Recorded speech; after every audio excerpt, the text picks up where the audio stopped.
এবার আমাদের মহারাজ কৃষ্ণচন্দ্র উদ্বোধন করতে চলেছেন পানীয় জলের সরোবর।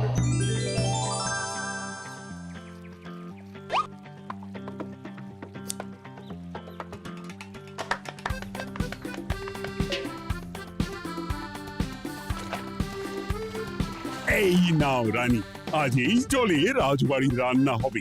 মহারাজ, আমরা সবাই চাই আপনি এই পানীয় জলের সরোবরের ব্যাপারে কিছু বলুন। কৃষ্ণনগরের মানুষের দীর্ঘদিনের ইচ্ছে আজ সফল হয়েছে। আমাদের রাজসভার সকল সভাসদদের জন্য এতদিন পরে একটা পানীয় জলের সরোবর হয়েছে। প্রত্যেক সপ্তাহে এই সরোবরে বিজ্ঞানীর বানানো রাসায়নিক মেশানো হবে, যাতে জলে কোনো রকম জীবাণু না থাকে। এই জল রান্নার কাজে ব্যবহার করা যাবে এবং পরিশুদ্ধ করে বা ফুটিয়ে পান করাও যাবে। আরে সবাই দাঁড়িয়ে আছো কেন? হাততালি দাও, হাততালি, হাততালি। এই হাততালি তোমাদের সকলের প্রাপ্য, কারণ তোমাদের প্রত্যেকের 2 মাসের বেতন তোমরা দান করেছো বলেই অর্থাভাব থাকা সত্ত্বেও এই সরোবর এত তাড়াতাড়ি বানানো সম্ভব হয়েছে। এছাড়াও নিজেরা মাটি কাটা থেকে শুরু করে সকল কাজে সহযোগিতা করেছো, এটাও অনেক বড় ব্যাপার। আবার হাততালি। মহারাজ, এই আনন্দে কি খাওয়া দাওয়া হচ্ছে? খাওয়া বিশ্রাম সব হবে। আমি আর রানী একটু সমুদ্রে ঘুরতে যাব, তাই আগামীকাল থেকে 1 সপ্তাহ রাজসভা ছুটি। তোমরা নিজেদের মতন আনন্দ করো, বিশ্রাম নাও। টানা 1 সপ্তাহ ছুটি? হ্যাঁ, টানা 1 সপ্তাহ। কি আনন্দ! এবার হাত পা ছড়িয়ে শুধু আয়েশ করব। আমিও এই কদিন অনেক ধকল গেল। এটা চাই ওটা চাই, তারপর সব মালপত্র বওয়া, মাটি স্থানান্তরিত করা, সব কাজ করেছি। হ্যাঁ, এবার বিশ্রামটা চাই। কি বলো গোপাল? হ্যাঁ, ঠিক বলেছ সেনাপতি। তবে আমি আমার ব্যায়ামটা কিন্তু চালিয়ে যাব। সে চালাও, শরীরটা ধরে রাখতে হবে তো।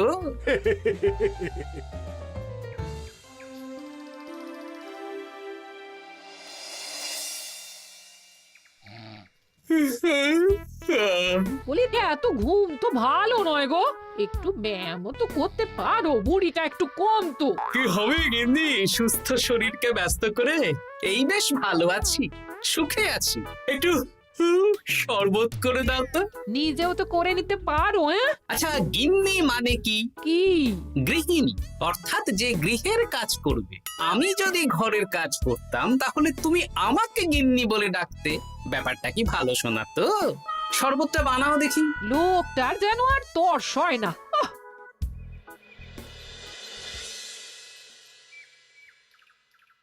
এই 137, হ্যাঁ 138, হ্যাঁ 139, হ্যাঁ 140। গিন্নি, কোথায় গেলে? কি হলো? তোমাকে সেই কখন বলেছি ডিম সেদ্ধ করে দিতে, করেছো? আরে বাবা, সকালে জামা কাপড়গুলো কেচেছিলাম, এখন ভাঁজ করে গুছিয়ে রাখছি। ওসব সেদ্ধ পরে হবে। পরে হলে চলবে না, ওটাই আমার নিয়ম।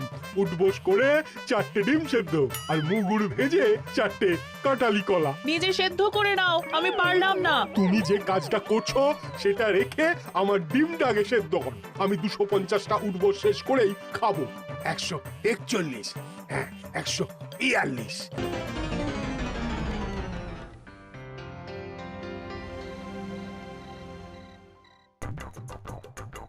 অগিনি, তোমার পিঠে একটু সুড়সুড়ি দিয়ে দাও তো। আমি এখন সন্ধে দেব, ওসব সুড়সুড়ি টুসুড়ি দিতে পারবো না বাপু। তুমি তুলতুলে হাতে সুড়সুড়ি দিলে ঘুমটা তাড়াতাড়ি চলে আসবে। এই ভর সন্ধেবেলা ঘুমোবে কেন? যাও একটু পায়চারি করে এসো। না, এখনো তো পায়চারি না, এখন শুধু বিশ্রাম। দাও দাও দাও দাও, সুড়সুড়ি দাও, সুড়সুড়ি দাও। এই লোকটা জ্বালিয়ে মারলো। গিন্নি, একটু ওই কাঁচা লঙ্কা, কচি শসা, কুচো পেঁয়াজ আর ওই সর্ষের তেল দিয়ে মুড়িটা মাখো, বুঝলে? তুমি তো নিজেও মেখে নিতে পারো বাপু, সব কিছুতে আমাকে কেন আদেশ করো? আদেশ না লক্ষ্মী বউ, আমার অনুরোধ। তোমার মতন মুড়ি কি আমি মাখতে পারি? না না না, মেখে ফেলো দেখি, মেখে ফেলো, মেখে ফেলো। একটা কাজ নিজের হাতে করবে না। ওহ, কি জ্বালাতন রে বাবা।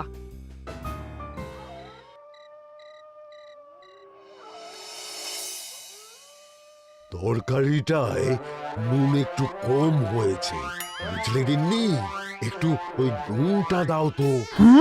এই সামান্য ব্যাপারে এত রাগ করার কি আছে?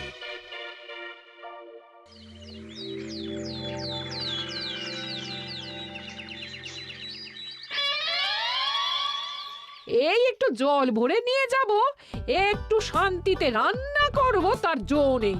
কর্তা বাড়িতে আছে, আমার হাড় মাস জ্বালিয়ে দেবে। আমার দুঃখের কথা আর কি বলি দিদি ভাই, সারা দিন এটা ওটা বায়না তো ছিলই, কিন্তু এখন ছুটি পাওয়ার পর থেকে যেন বায়না বেড়ে গেছে। আমার কর্তা তো এমনিতেই আরাম প্রিয়, এখন দেখছি ঘর থেকে বেরোতেই চাইছেন না।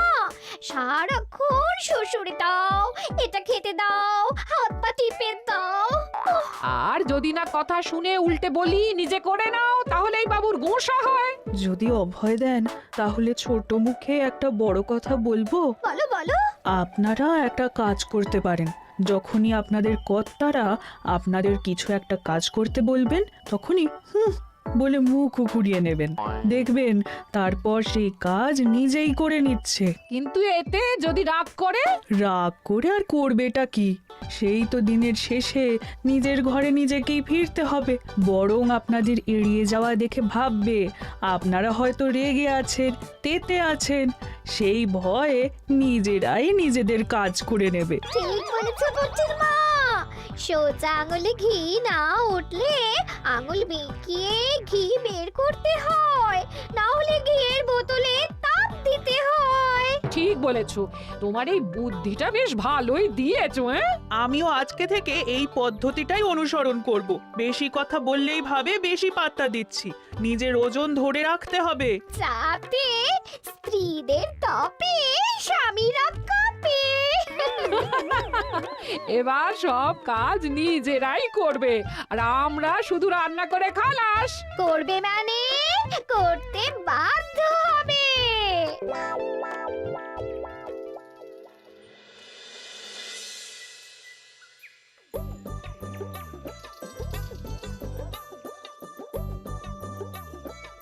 কই গো গিন্নি, বাজারের থলেটা ধরো। উফ, বাবারে বাবা, কি গরম, চাবিটা ফেটে গেল গো। কই গো, নিয়ে যাও। চাপ বাবা, কিন্তু কথাই শোনে না। আরে বাবা, আমি কখন থেকে হাঁকছি বাজারের থলেটা নিয়ে যাও, কোনো কথা কানেই তোলো না।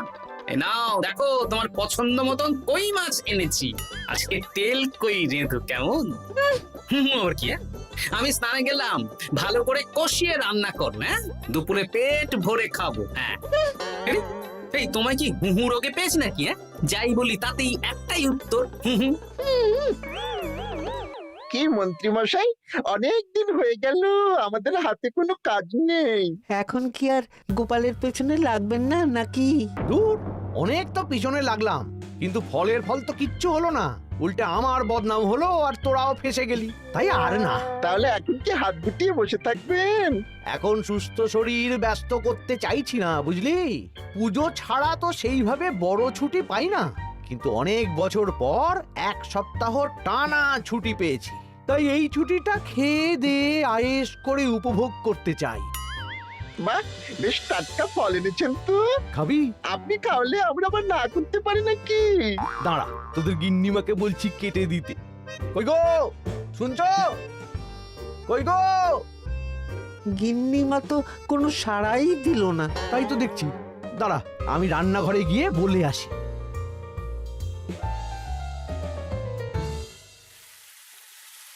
কই গো, শুনছো? বটা ঘটাকে কয়েকটা ফল কেটে দাও না, বেচারাগুলো খেতে চেয়েছে। আবার কি, না হয় তরকারিটা হয়ে গেলে কেটে দিও। এ তো মহা মুশকিল। দূর বাবা। কি বললেন গিন্নিমা? মানে মানে বলে মুখ ঘুরিয়ে নিল। হয়তো উনি ব্যস্ত আছেন, সেটা কোনো ব্যাপার না।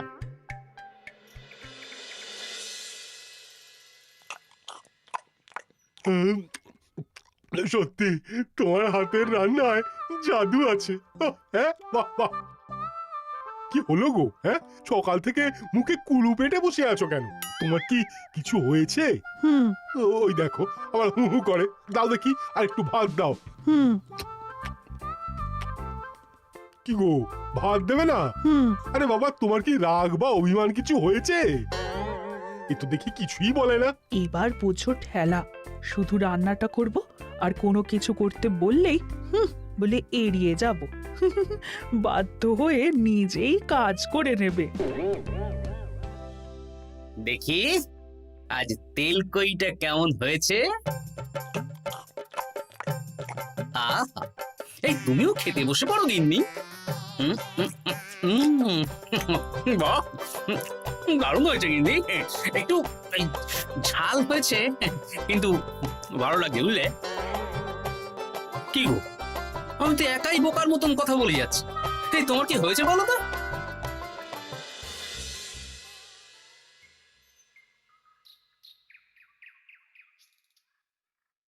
গিন্নি, মুদিখানা থেকে মাসকাবারি সব নিয়ে এসেছি। এবার জায়গার জিনিস জায়গায় ভরে ফেলো তো।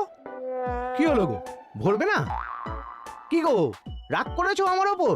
নিচে নিচে ভরো ভরো নিচে।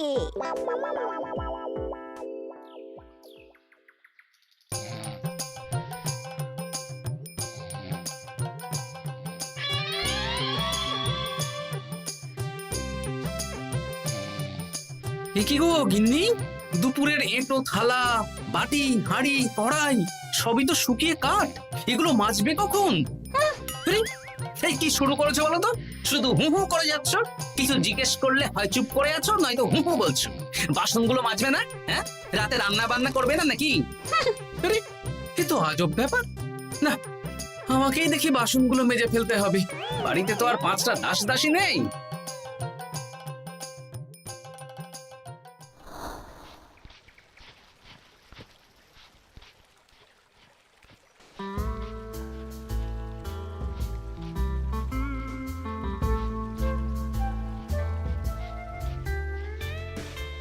এ কি দাদু, তুমি বাসন মাজছো?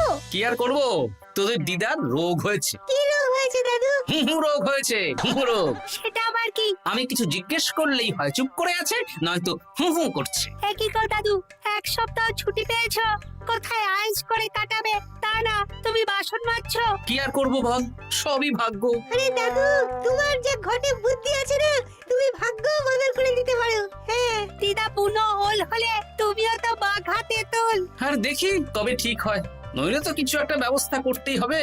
এভাবে হু হু শুনে তো আর থাকা যায় না, বিরক্তিকর। আরে গোপাল যে, তুমি পুকুর ঘাটে কি করছো? এই দুপুরের বাসন মাজছি। ও, বাসন মাজছো? মাজো মাজো, আমিও কাপড় জামা কেচে বাড়ি ফিরছি। কেন গো, তোমার আবার কি হলো? আর বলো না, একটু ছুটিতে বিশ্রাম নিচ্ছি বা ব্যায়াম করছি, সেসব আমার গিন্নির সহ্য হয় না। কিছু করতে বললেই হু হু করছে। তোমার গিন্নিও হু হু করছে? শুধু আমার না গো গোপাল, মন্ত্রীমশাই আর রাজবৈদ্যের গিন্নিও। এদের কি একসাথে ছোঁয়াচে হু হু রোগে পেয়েছে নাকি? হ্যাঁ, তাই তো মনে হচ্ছে সবার গিন্নি শুধু রান্না করছে আর কিচ্ছু কুটো নেড়ে দুটো করছে না। হ্যাঁ, আচ্ছা বুঝেছি, আমরা যে বিশ্রামে আছি সেটা এদের সহ্য হচ্ছে না। কি করা যায় বলো তো? আমাদের বউ যখন কাজ করছে না, তখন নতুন বউ আনতে হবে, মানে আবার বিয়ে করতে হবে। কি যাতা কথা বলছো গোপাল? মানে ব্যাপারটা হলো গিয়ে,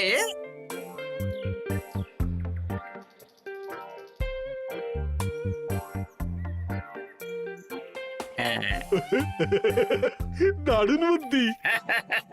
তুমি এক কাজ করো, মন্ত্রী মশাই আর রাজবৈদ্যকে এই বুদ্ধির ব্যাপারটা জানিয়ে দাও, আর কাল বিকেল বেলা থেকে আমাদেরও হু হু রোগ শুরু হবে। কেমন? বেশ বেশ।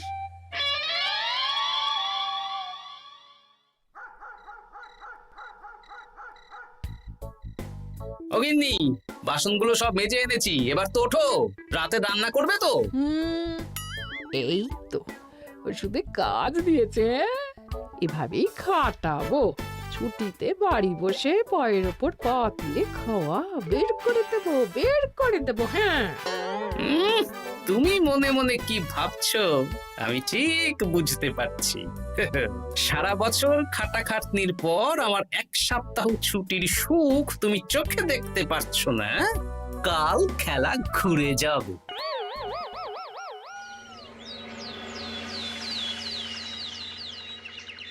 আজ থেকে আমার আর কোনো উপকার তোমাকে করতে হবে না গিন্নি। আমি নিজের ব্যবস্থা নিজেই করে নেব। হ্যাঁ,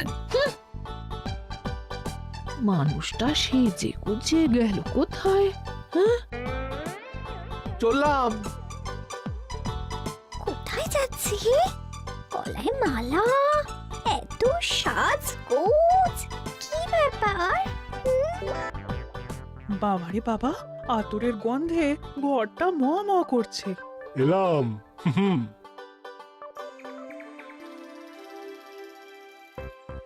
আরে আর বলো না, আমার মানুষটা যে আজকে সকাল সকাল সেজে গুজে কোথায় গেল কিছুই বুঝতে পারলাম না। আমার কথাও তো গলায় মালা পড়ে গেল। আমার কর্তা তো রজনীগন্ধা ফুলের আতর মাখছিল। কোথাও কি কোনো নিমন্ত্রণ আছে নাকি?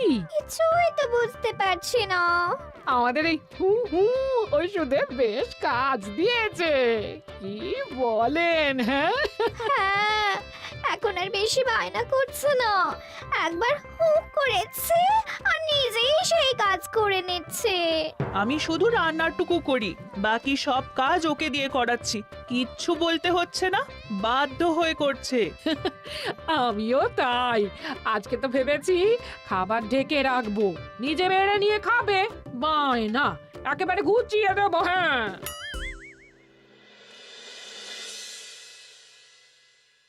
সকাল থেকে সন্ধে হয়ে গেল, বাড়িতে এখনো এলো না। মানুষটা কোথায় গেল রে বাবা? এসো এসো নতুন গিন্নি, এসো।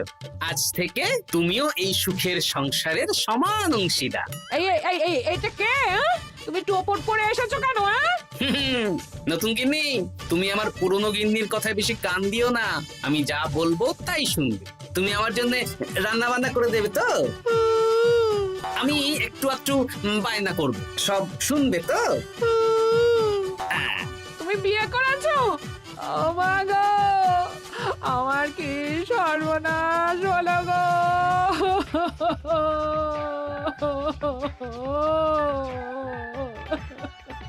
চলো নতুন বউ, মোড়ের মাথায় গরুর গাড়ি দাঁড়িয়ে আছে, চলো চলো চলো। ওগো, তুমি এরকম করো না, আমি আর বাঁচবো না। কেন এত কষ্ট দিচ্ছ? সামান্য হু করার জন্য আরেকটা বিয়ে করলে? আমাকে পিঠে সুড়সুড়ি দিয়ে দেবে তো গো নতুন বউ? এটা কে? এ কি হলো? আমার বন্ধু বান্ধবরা এলে তাদের একটু ফল জলখাবারের ব্যবস্থা সব তুমি করবে তো? ও মা গো, এ কি সর্বনাশ হলো আমার! এই আমার সাথে এটা করতে পারলে আমি কি অপরাধ করেছি? দেখো, ঘরের কাজ আর আমার একটু আধটু বায়না, এগুলোই তোমাকে সামলাতে হবে, বুঝলে? তাহলেই তোমাকে রানী করে রাখবো, কেমন? এই, এটা কে? আমি বেঁচে থাকতে তুমি আবার বিয়ে করলে? ওর কথা শুনো না, তুমি আমার দুয়ো রানী। এ তো দেখছি বড্ড কান্নাকাটি করছে। চলো দুয়ো রানী, আমরা কদিন একটু ঘুরে আসি। চলো, এখনই যাব। না না না, আরে ওর কথা শুনো না, আমরা ঘুরবো। মোড়ের মাথায় গরুর গাড়ি দাঁড়িয়ে আছে, চলো চলো।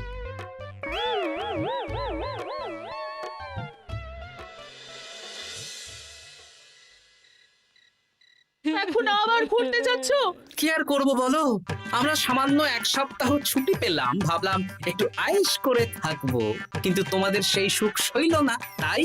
আমি মানছি আমি ভুল করেছি, তা বলে তুমি আরেকটা বিয়ে করে নেবে? ওকে মালা পরানোর সময় তোমার বুকটা একটু কাঁপলো না? আমার মুখটা মনে পড়লো না? এটা তুমি কেন করলে?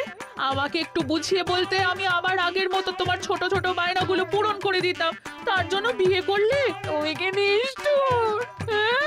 তোমরা সবাই নিষ্ঠুর। নিজেদের একটা স্ত্রী থাকতে আবার দ্বিতীয় বিয়ে। কি আর করব, স্বামীর সামান্য আবদার স্ত্রী না রাখলে তো কোনো সংসারই সুখের সংসার হতে পারে না। অগত্যা এখন তোমরা যদি কথা দাও যে আগের মতন আমাদের ছোট ছোট বায়নাগুলো সামলাবে, তাহলে নতুন বউকে ওদের বাড়ি পাঠিয়ে দেব, আর আবার আমাদের পুরনো সংসার, সুখের সংসার ফিরে আসবে। সত্যি হ্যাঁ, বেশ কথা দিলাম। দাও দাও মুখ পুরীকে বাড়ি পাঠিয়ে। মুখ পুড়ি নয়, পোড়া। এই যে সভাকবি, ঘোমটাটা তোলো তো।